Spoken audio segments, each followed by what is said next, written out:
Hi, welcome to section 9.3, Polynomial Functions, Operations on Functions, and Composition.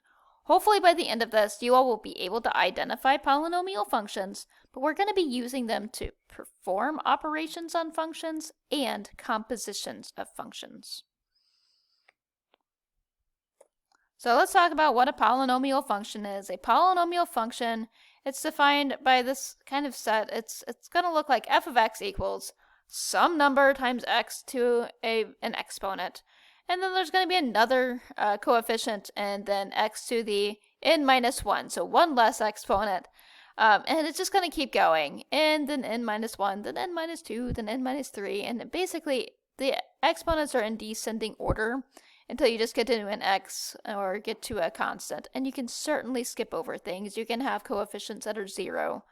And so your coefficients are going to be real numbers. And the first coefficient, the leading coefficient, shouldn't be 0. Otherwise, you wouldn't start with that one. That would not be your degree. Okay?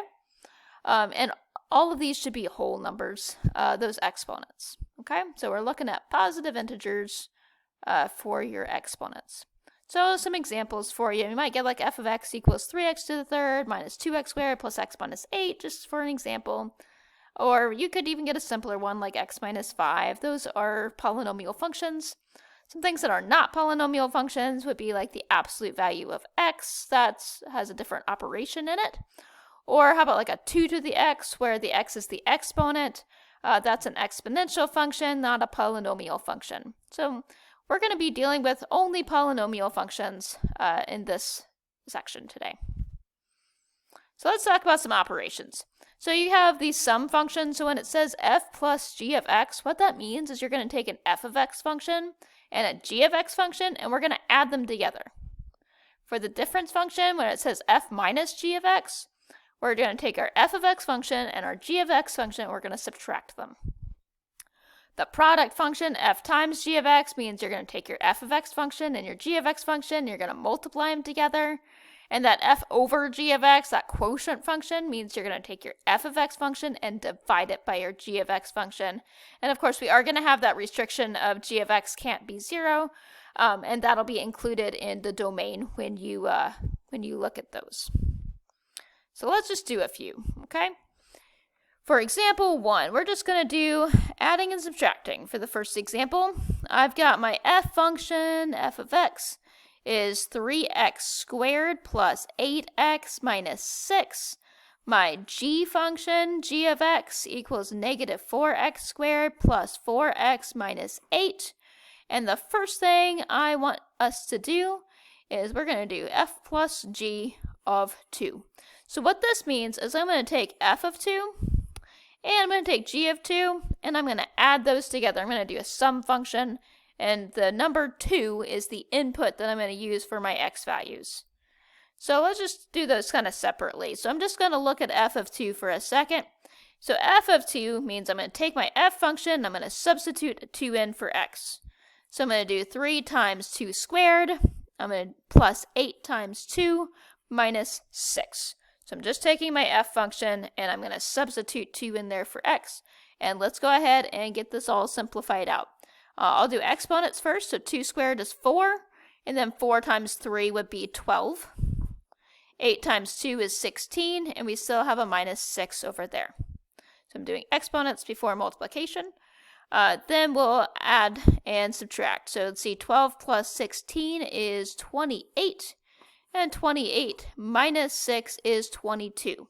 So when we have an f of 2 over here, f of 2 is 22. Now let's look at g of 2. So I'm just going to do it separately. G of 2 over here means I'm going to substitute 2 in for x in that g function. So I'm going to do negative 4 times 2 squared plus 4 times 2 minus 8. And we're just going to work that one out. 2 squared is 4. 4 times negative 4 is negative 16. 4 times 2 is 8, and 8 minus 8 is 0. Probably the easiest thing we could do is just do 8 minus 8 first, and that's 0. And 0 plus negative 16 would be negative 16. So now we've got g of 2 is negative 16. So going back to our original problem with the f plus g of 2, I now have 22 plus negative 16, which is positive 6. So f plus g of 2 is 6. Alrighty, part B. And it has it in a more general form. We have f minus g of x. So that means that I'm going to use x as my input. I'm just going to keep using x's, which already is how we started out. And we're going to do our f function minus our g function. Well, let's see. F of x is 3x squared plus 8x minus 6. And we're going to subtract the entire g function. We're going to subtract negative 4x squared. We're going to subtract a positive 4x. And we're going to subtract a negative 8. My recommendation is go ahead and distribute that subtraction early so that you know if you're adding or if you're subtracting and you don't get mixed up. So minus a negative, subtracting a negative 4x is the same thing as plus a positive, adding 4x. We're going to subtract a positive 4x, and we're going to subtract a negative 8x, which is the same thing as adding a positive 8. So let's see, from here, let's combine like terms. 3x squared plus 4x squared is 7x squared. 8x minus 4x is 4x. And negative 6 plus 8 is a positive 2. So f minus g of x is 7x squared plus 4x plus 2. All right, let's do some products. So next one, I just gave us some different ones just to make things a little more interesting. We have f of x is 3x plus 1. We have g of x is 2x minus 5. And in part A, we're going to do f times g of negative 1, which means I'm going to take my f function and I'm going to input negative 1 for x.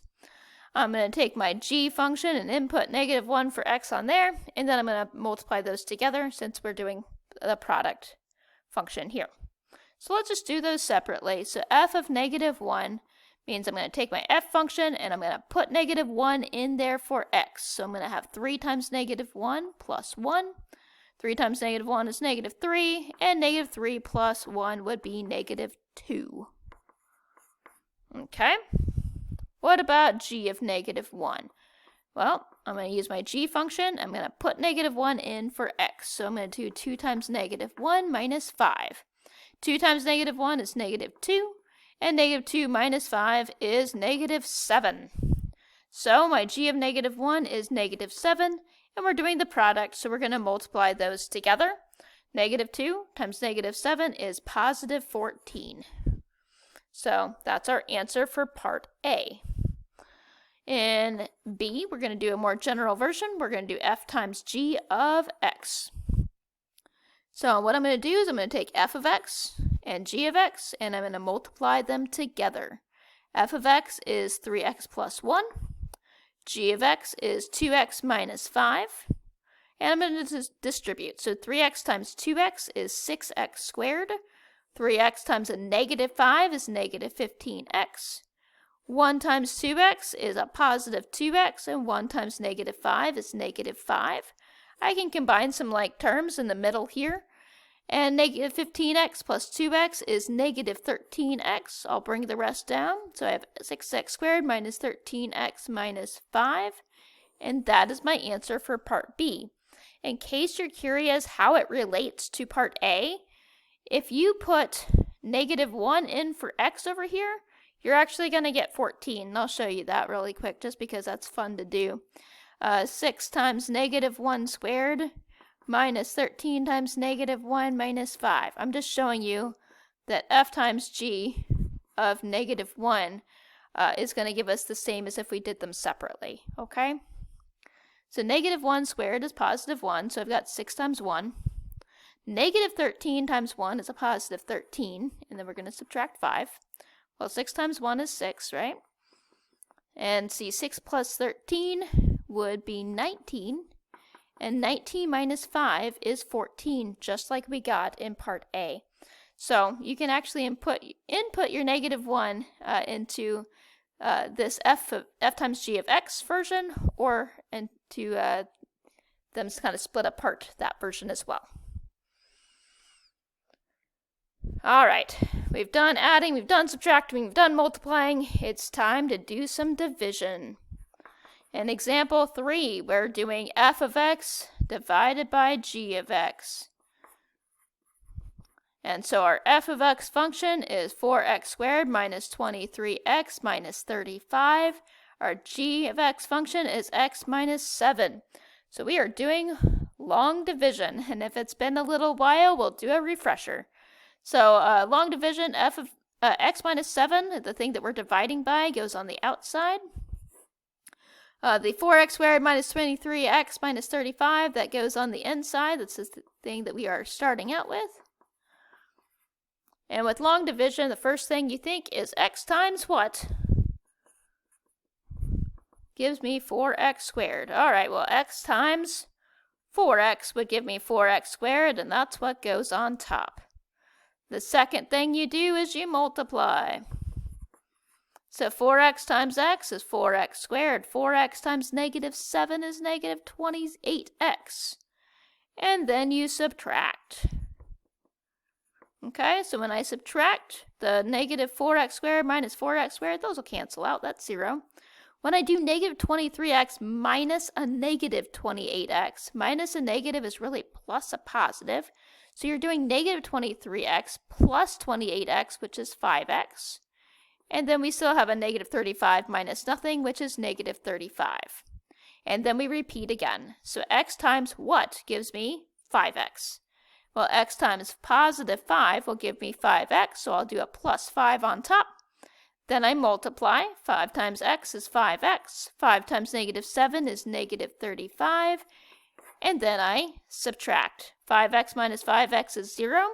Negative 35 minus negative 35 is also 0. We have no remainder on this. Our answer is on top. It is 4x plus 5 when we do that division. All right, now it is your all's turn. You get to try one and show me how much you've learned.